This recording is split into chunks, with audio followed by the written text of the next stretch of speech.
It is battle for survival here at the Shmuseum. We're talking the Shmeemobiles and we're talking the future. Now, it's that time of year where the weather is pretty nasty, there's not a whole lot going on, and it's time to think about what's going to be happening through 2024. Now, I've just got back from the first trip already, but there's a car today that we need to take out. I haven't driven it for about 4 months. Now, I always think at this time, whether there's anything that's on its last legs, running out of steam, perhaps it's time to be moved on. And the car in question today, we need to discuss a fair bit more. Hi guys, I'm Shmee, hello, and welcome back to the channel. Now, I've been up in Scotland with the Aston GT8, and we're gonna get to that in a moment because there might be a little bit of a problem. We're gonna find out where that's going. We're also soon going to need an update from here at the Shmuseum. What's going to be happening next with the garage, with the build?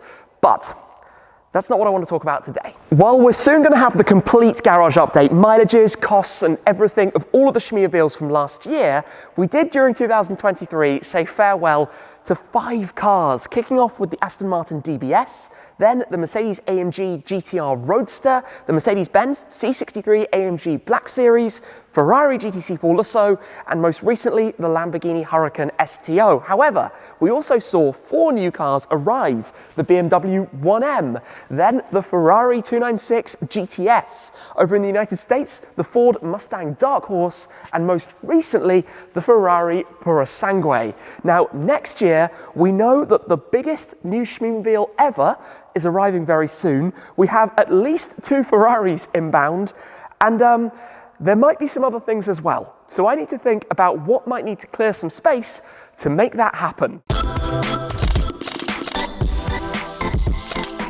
An update with the Vantage GT8 back from Scotland. So having not really driven the car much over the last 12 months and being due a service today, I decided to drive it up to Edinburgh back, another 1,100 miles.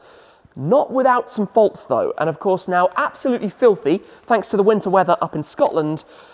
But when you leave a car sitting for a while, it does like to develop some gremlins. So let me tell you about those before we're going to hop in, get it over to the dealership, and go get it ready for what will now be its 7th annual service. It is definitely a little bit mucky back here. We'll get that cleaned up. But let me tell you what kind of went wrong with this, because it's something I knew about before. It happens to this generation of the Vantage, especially GT8s, and I know this because there is the most amazing GT8 club that keeps in touch with all of the owners, and we speak very regularly about the cars, which is that when they've sat for a while, and over the previous 12 months, this car had only driven around 300 miles. It's been out every month or two, but never on a consistent basis, really. So once I then took it out for over 1,000 miles in a couple of days, it decided to throw up some sensor warnings. Now, generally this happens when a car's been advertised for sale, sat at the showroom for a while, new owner takes delivery, fast forward a few days of driving it every day, and it pings up some errors, likes to go into limp mode, the emissions service is required, effectively a sensor that should refresh itself in time,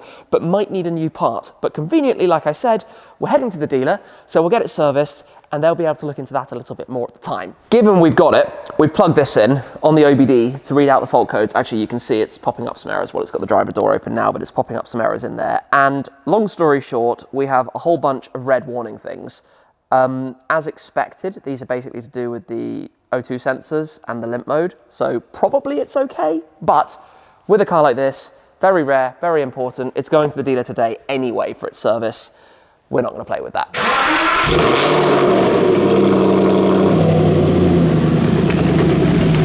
I tell you what, it is a beautiful day today. I could have done with a little bit more of this when I was up driving the Singer DLS in Scotland, and in this car, doing this is just the absolute best. Even mid-range, you do not need to be full throttle or going at any silly speed to have a whole lot of fun in this ridiculous thing. Now, there is one other error that has popped up, which is to do with the tyre sensor system. Now, we did change the tyres before we went up to Scotland, but that didn't come up for about 600 or 700 miles, which is a little bit peculiar. Now, it's a very old, very outdated system, which is very sensitive and also can just go. So it could be coincidence, it could be connected, I don't know. Maybe it just needs a reset. It could be that simple. But I tell you what, how could you ever get bored of this? We're actually approaching the Hatfield Tunnel. Stay tuned.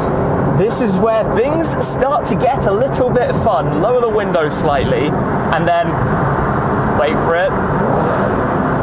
One more.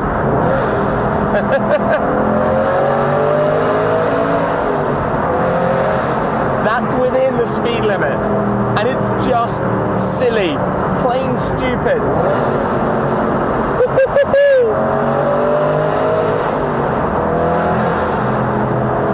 I will never, ever get bored. And the mad thing is, that is the factory exhaust sound. That is the factory exhaust. Titanium upgrade, although the standard steel one is not actually significantly quieter. I mean, I'm just letting people sail past because you don't need to go silly fast in here anyway. We have kind of gone beyond the dealership, but it was worth it for that. We'll spin around and head over now. All right then, here we are. Basically car dealer alley, where you have Ferrari, Lamborghini, and just about everything else. And I've nearly taken the wrong turning. I should know that better. But you also have Aston Martin and McLaren. So we will go and get this dropped off. Oh, I like the purple DB12 up there, that's nice. And then see where things are going to take us today. That is now all dropped off. We've gone through everything. Obviously, always just say what the problems are. There was a 600 LT that just went past. I mean, we're at McLaren and Aston Martin, and now it's time for us to jump into the pink van.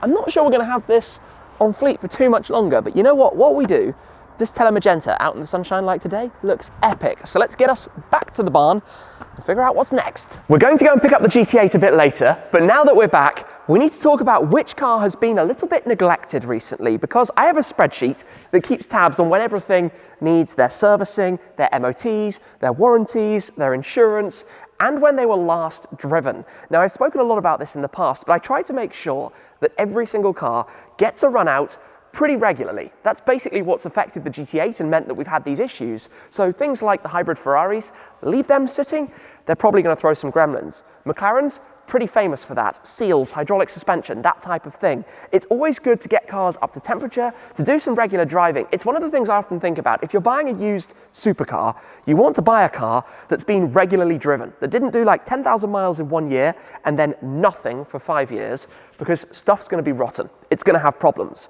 Now, the car in question that we're going to be driving today is a car that I haven't taken out anywhere for about 4 months, literally approaching a third of a year, which isn't really by intention.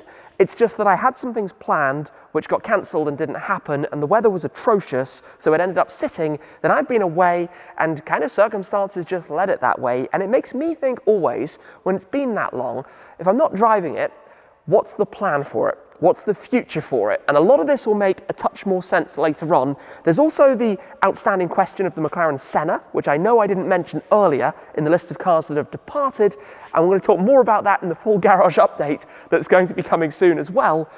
We should probably get to the point and go pick the car in question, and I'll tell you more. There are a few cars here that are in need of a run out. Original Clio, the 1.2 three-door Clio Dynamique, that was last driven about a year ago. It is completely and totally dead, battery is gone, it needs new tyres, has at least one flat, and it has an expired MOT, which is not so great. Maybe at some point I'll get on with getting that back on the road. Down below it though is the Clio V6, which is about 2 months on from its last drive. This thing has no traction control. I love driving it down the country lanes, and they've actually just repaved a road near my home, which is perfect to go and drive on, except it rains every single day. It's a bit sketchy, gonna leave it for now. While the Emira doesn't feature all that regularly on the channel for drives, I actually drive it a lot. I take this back and forwards all the time. It's basically my go-to commuter car. 1M has been out recently as well. V8 Vantage Roadster. Now, this is the OG Shmeemobile. I'm never going to make the mistake of selling it again, even though I don't drive it much, even though it's probably only doing a couple of 100 miles a year. It's very special to me, and it will always have a spot in the collection. GT500 definitely needs a run out as well. The SLS Black Series is a challenging one. Lots of power, lots of value. Don't necessarily want to go out in this kind of weather, but we'll figure that out. Of course, the Mach-E GT is in regular operation. The GT Black Series has some very big plans ahead. Actually went out not that long ago. 675 LT Spider. I know a lot of you want to see this in action. It's one of those cars, I've had it for 7.5 years. It's been around forever. Take it out to some special things every now and then. Had a good track outing with it last year, and I'm sure I will again very soon, so we'll get that back on the channel. The 296 and SF90 have both been driven very recently. We've just popped the Heritage RS over there, which I'm pretty much daily driving. Ford GT went up to MSRT to have some fun at their track not very long ago. Big plans with that during the next year. The F1 show car, we're obviously driving that very fast down the motorway. or not, because it's a show car. Purosangue after the tour is having a chill. XJ220 and the TVR, not entirely sure how long they might be hanging around for. We'll basically see. Dark Horse is over in the US, hasn't been driven for a while, but not much I can do about that. Zenvo is in Denmark, hasn't been driven for a while, but not much I can do about that. Should we get to the point? Should we get to the point of which car we are going to be talking about today? And that is the GT500. So let me head behind, go lower this down, start it up, and let's talk more about what's happening with this. Down it comes. Always got to make sure it's unlocked so that we don't have any alarms going off. Looks lovely. It's very nice and clean right now. It's not going to be nice and clean very, very soon, unfortunately. And we are down. So that means with me standing back here, I can do the whole lock it, start it. No, I did that wrong. Do it again. Well, that just means that it hasn't been started in a while. It clearly needs a drive, but at least it'll have a full battery thanks to being on the C-Tech. So let's pull it off the lift, get it sitting pretty in the middle, and talk about what this actually needs, because I have to take it out today. I have to take it somewhere, or there's going to be trouble.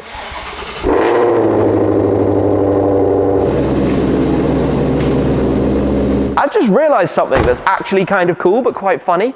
This will be the first time I've driven the GT500 since I've owned a second Mustang, since I've had the Dark Horse, which is obviously the new generation, the S650 rather than the S550.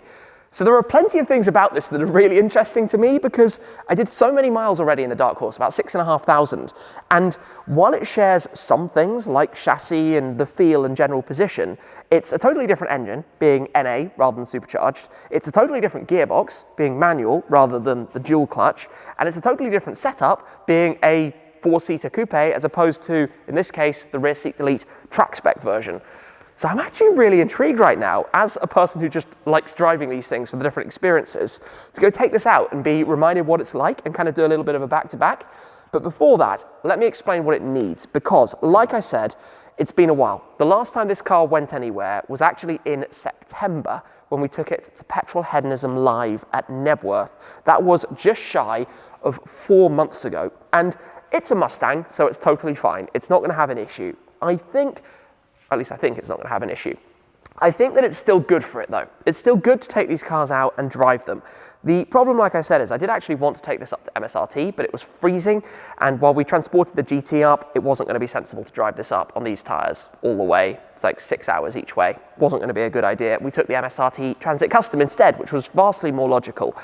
However, what it does need is an MOT, the annual roadworthiness check. When cars here in the United Kingdom get to 3 years old, they have to go every single year on the anniversary to have an MOT. You can do it early, often it's done when you sell a car, so it goes a little bit out of sync, but basically that's checking everything like your headlight angles, your tire tread, the obvious stuff that makes it legal to drive it on the road. This gets complicated because it's an imported car. Now, because it's an imported car, obviously I got it in 2021 in the US.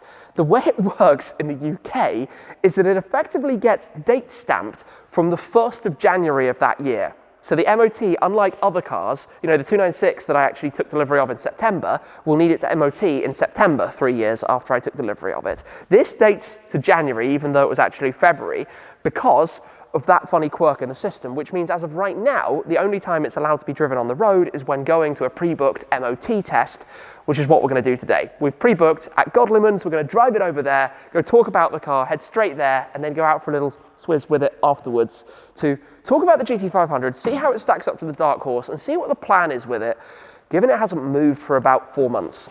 And what does that actually mean? As much as I want to fully open the taps in this thing, it's looking a bit greasy out here. Bit greasy, bit wet, but we'll go head out to some nicer roads afterwards. For now though, there are a lot of differences actually between the two cars. This is kind of amazing me. I've got the exhaust just in normal at the moment.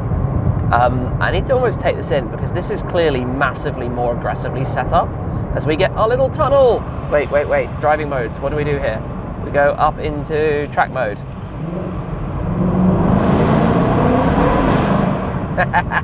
We are arriving towards Godliman. So this is where we come for all of the MOTs basically, and this is where John and the team painted the Clio V6.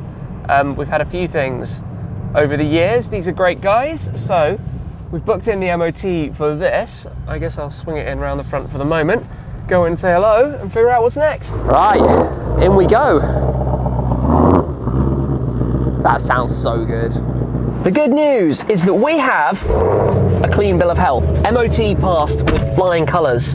That will be done every year going forwards. First one in the United Kingdom. Now, of course, I imported this car from the US. It was containered over, a few delays in the shipping, but once it eventually arrived at My Car Import, we brought it through the import process, which means effectively checking some stuff like headlights, tail lights, amber blinkers for the back, making sure the headlight beam is at the right height, a few bodywork type things to look at, the exhaust, all of that type of stuff. And now it just goes through the checks every individual year, keeps it nice and easy. The thing I will say right now, by the way, is that we need to take this car for a drive. It needs to be getting up to temperature because one, it's good for the car, and two, it's fun. The only problem is we have 760 horsepower to the back wheels and not a whole lot of weight back there, thanks to the rear seat delete. So it could be all sorts of fun, but we'll try and keep it in the right direction. That is the primary objective for this little outing. It's very busy here at the moment, clearly lunchtime, everybody coming to and from, but let's make our way out and go enjoy this a little bit and not spend too long with all of these speed bumps and our nice low front splitter. It's very easy to forget quite how ridiculous this car is. Honestly, the brake of traction is very, very fluid as this goes from 3 lanes down to 1, which is kind of interesting, but we'll make it work. Anyway, we're in normal mode at the moment. If I put it up into my mode, that's where I have it set up to be soft suspension, but super aggressive powertrain, dashboard display and exhaust. And that's basically how I had it throughout most of the adventures and fun that I've had with this car. I mean, listen to that V8, the Predator engine, the 5.2 litre supercharged V8, 760 horsepower. It is stupid. But when I took delivery of this car in Florida originally in early 2021, I then did the Where's Shmee USA tour, drove it all the way across the country. That was like 5,000 or 6,000 miles, the long route, lots of wiggles all the way over, meeting up with tons of people. Then it stayed in the US for a while. We did the Gumball 3000 from Toronto to Miami, having actually started in New York, so a bit of a pre-ball and then ending in Miami, before eventually obviously bringing it back over, or over to Europe I should say, having never previously been over, but having been prepared and always been the plan from day one to join the Ford GT and the Heritage Focus RS. Now, however, it's those shifts, and I want to talk about more of the comparison with the Dark Horse, because the more miles I'm doing in this, the more I'm quickly remembering actually quite how different the two cars are, and basically why I went for the idea of doing the Dark Horse, buying that to be the new US Shmeemobile in the first place. This thing, in its own right, you know, I've had some track outings with it. I've had it at top speed, 183 miles an hour is where the electronic limiter kicked in, out on the dry lake beds in Utah, where you can no longer do that, sadly. But it was a lot of fun at the time with James, the Stradman, to go and take it out there. It's been to so many cool places, and it's one of the things I mentioned recently with each of the 5 cars I've now had in the United States. There are 2 places that all 5 of them have been. One is Rodeo Drive in Los Angeles, the famous shopping street in Beverly Hills. The other is beside the Welcome to Fabulous Las Vegas, Nevada sign in Las Vegas. 2 fairly unique or iconic locations, and crazy to think always that this car has been there. And that's one of the big things I should mention. It's about the history, the memories. To me, I think car collecting isn't, I need that car for this purpose. You know, if you have a 1-car garage, you want a car that's pretty practical, but also fun, enjoyable, etc. If you have a 2-car garage, maybe you want one practical SUV, but you want one fun 2-seater car to go with it. When it's collecting, it's the same as collecting watches or sneakers or all sorts of other things. It doesn't have to have a specific purpose beyond the enjoyment, making you smile, and basically just wanting, not needing, wanting to own it, wanting to have that opportunity, that experience, be able to drive it, be able to have the keys to it, and know that you can just take it out and go and have some fun. And that's a big part of this. Obviously, I have an interest in Ford products, the GT, this, the Dark Horse, the Heritage, the Transit, and currently the Mach-E. We've got 6 different Fords in total in the Shmeemobiles at the moment, which is crazy, I know, but they're all quite different cars. Perhaps you can argue this and the Dark Horse are the most similar, but that's why they're on two totally different continents. And it would be mega if one day they can meet, if they can be in the same place. That would just be super cool. I mean, listen to these downshifts. I'm actually just going to pop a window down slightly for the acceleration out of this roundabout, because, I mean, I'm going to point it in a straight line first. Even there, some wheel spin. It's just a rocket ship. You don't think that a Mustang should drive as well and as quickly as this does. The way it puts down the power and the amount of front end grip, and obviously one of the solutions for that is just throwing tyres at the problem, making them wider and wider, and the Dark Horse is the same. The front tyres are silly wide on this thing, but it makes sense. Obviously we've got the carbon wheels, and that is a topic of discussion as to what the future should be. But I can tell you, we're only a short distance into this drive from picking it up after the MOT, and I am already absolutely loving this thing. The gearbox is wonderful. It's very, very similar to a Porsche PDK box. The way it revs, the way it blips, the way it feels, quite different to the Ferrari dual clutch transmissions, for example, but obviously that's part of these kind of things. Just what I can tell you is slightly greasy ground. If you stab the throttle, traction is immediately, traction control is kicking in, you're going to go sideways. Like, you can't not in this car. You have to have your head a little bit screwed on. If you do this and turn it off, it's going to get hairy very, very quickly.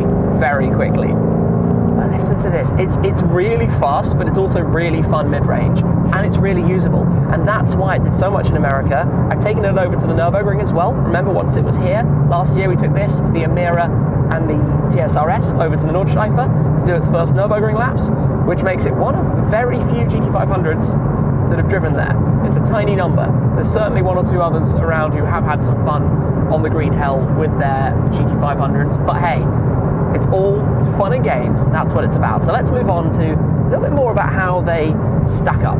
There is a reason that I have brought this car to dual carriageways. Normally I like to take cars out for a drive down English countryside lanes, enjoy tight, twisty country roads, always spectacular here, except there's a problem when it comes to this. It's just set up too aggressively. It's too big, bumpy, cambered, and just hardcore to drive down those types of roads. You want to be on an open road, smooth tarmac, where you can enjoy the power. And the power is a nice lead onto the biggest differences between this and the Dark Horse, ignoring the fact that one has a dual clutch and the other has a manual gearbox, the Tremec, which is a lovely thing, but totally different driving experiences. Obviously the biggest difference is the amount of power. This has it in abundance, and I'm not saying that the Dark Horse is slow. It has 500 horsepower, which is, to be honest, plenty, but in comparison, especially when it feels so similar, the seating position is the same, you've got the same kind of sense of the road around you, it feels like, where's the extra? You could add some turbos, add a supercharger, make it even more, obviously, and it's the first model, the first special of the new generation Mustang, so for sure more power is going to be coming down the line. But that's like the biggest thing. In here, you don't want to get to the red line because that means you're going a little bit quick, and they engineered this, like I said, to be so good mid-range. You don't have to be going full throttle. The other big differences are what you have inside. In the Dark Horse, you've got these high digital screens across the dash, and I actually prefer this. I prefer this digital cluster, which still feels a little bit analog in the way it's presented, and a more traditional of the last decade rectangular screen in the center, and some physical old school style Mustang feel. Lots of carbon, the dials in the center for the different pressures and temperatures. Just feels a little bit more old school and rawer, perhaps, even though it is a digital screen with the options to change it. Obviously the graphics and things in the new car are splendid, but as I've mentioned a few times, that system crashes from time to time. It is not perfect by any stretch of the imagination. It likes to go a little bit wrong. Now, of course, that one has back seats and this doesn't, which changes the usability a lot. And we've had multiple people, more than two people, in the Dark Horse on a couple of occasions, so used it for that. Whereas in here, obviously, it's a complete no-go. You are restricted purely to your two-seat layout. I mean, you could try and squeeze somebody in the back, but it wouldn't be very fun for them. Okay, don't get too carried away. This thing's insane when it comes to the sound. I mean, they both are, and probably that took me by surprise. The Dark Horse sounds close enough to this in terms of sound. I thought it'd be quite a lot quieter, not as loud, because of quite how ridiculous this is. But hey, somehow they managed to make it ridiculous, and I'm not unhappy about that. This feels more like a special limited edition. I mean, it basically is. They didn't make tens and tens and tens of thousands of them. There are quite a few around, but not ridiculous numbers, whereas obviously Dark Horse is going to be produced to a larger quantity. One thing I've noticed in here, which is happening a lot to me today, is that people seem to want to race this thing. There's a lot of people who really want to go at you in this. I don't know if that's because of the colour, if that's because of the noise it makes, or what that is exactly, but it definitely seems to encourage that, which I didn't ever feel with this in America or with the Dark Horse in America.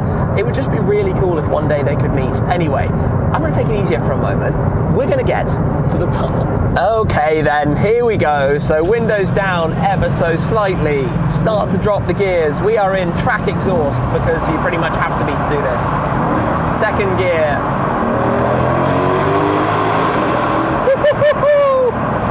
That snap on the shift.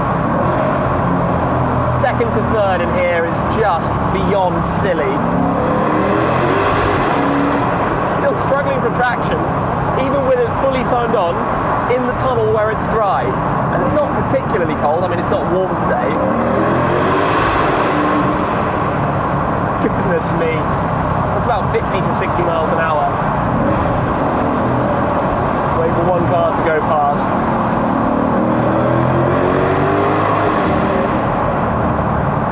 What a stupid sound, but such a brilliant sound. And then when you decelerate, you hear the supercharger whine as well. I know that doesn't come across on the videos from previous experience, but yeah, this is a lot of car. And remember, this is a $100,000 car. Like, it's an expensive Mustang, but when you compare it to, you know, the GT Black Series, which is like a $400,000 car, it's a lot of car for the money.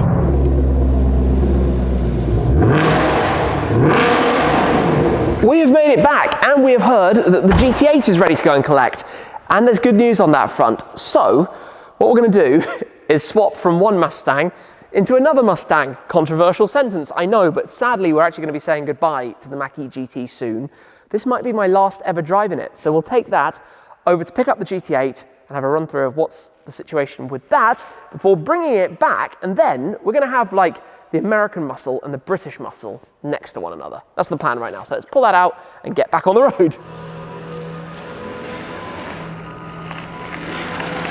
We're not going to be having any crazy tunnel runs in here, but we have actually done about 4,500 miles in it. This was delivered to us effectively brand new, and obviously has served team car duties ever since. There are lots of things that are great to say about the Mach-E GT. It's got plenty of power, it's a lot of fun to drive, it's very practical, very usable, and you need a car like this in your life, right? You need something that you can just rely upon, depend upon. It's got good range as electric cars go, certainly significantly better than I had with the Taycan and have with multiple of the smaller electric cars we've had, like the electric Mini Cooper, the Abarth 500e, those types of cars. There is, however, one massive problem with this car. One massive problem which seriously diminishes the experience of it, and that's how rough the rear suspension is. If you're a passenger in the back of this thing, it's unpleasant. It is genuinely uncomfortable. Motorway like this, absolutely fine. Smooth tarmac, not a problem, eats it up, easy peasy.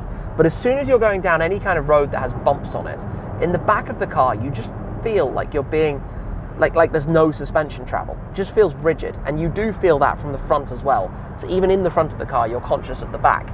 I might sound like I'm being really critical of it here, because I do think overall it's a positive experience. It's just that one thing, you wish it had a softer setting. You wish there was a way to soften it up at the back. And we haven't seen any transport blocks back there or anything like that, so I think that's just how it rides. Maybe I need to try another one to find out, but certainly for me, it's a problem. You need to test drive one of these to know what that's like before you'd want to commit to buying one. At the end of the day, it's not exactly a cheap car, it's a very expensive one. It's more even than the GT500. However, I've enjoyed driving it, like I said, many airport runs, just toing and froing, going to places where we're filming stuff, and having 250 plus miles of electric range. That's more than enough for a day out, pretty much covering everything we need, unless we've got like an overnight trip somewhere, in which case fast charge it on the way. Anyway, enough waffle, let's go get the GT8. Coming towards us there is a similarly coloured Hurricane Technica. Nice.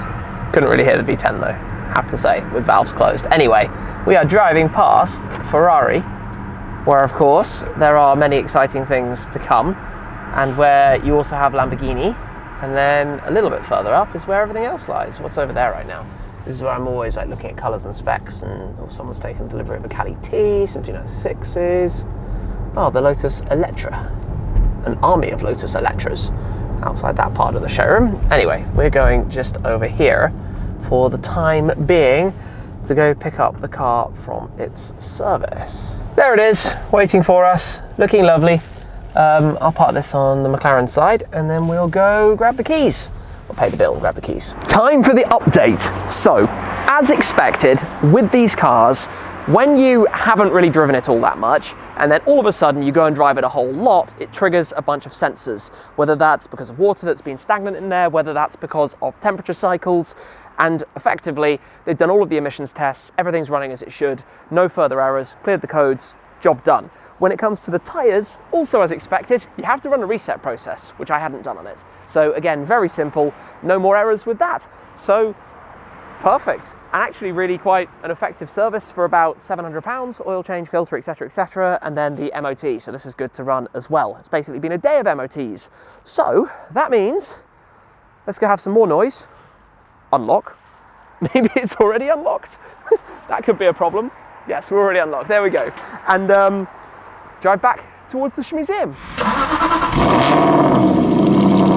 Right, let's do this. Thumbs up to Brad in the Mach-E. We are heading back to base in the GT8 via a fill-up because we basically have an empty tank in here. We've done that once already today with the GT500, but also booked in the Vantage Roadster, which needs a service as well. So, all sorts of things happening. This is straight out of my left-hand drive, dual clutch American muscle car to my right-hand drive manual British muscle car, which also sounds amazing. It's a very tough call if you have to choose between these two. Very, very tough. But we will make our way straight on back to base and park them alongside one another.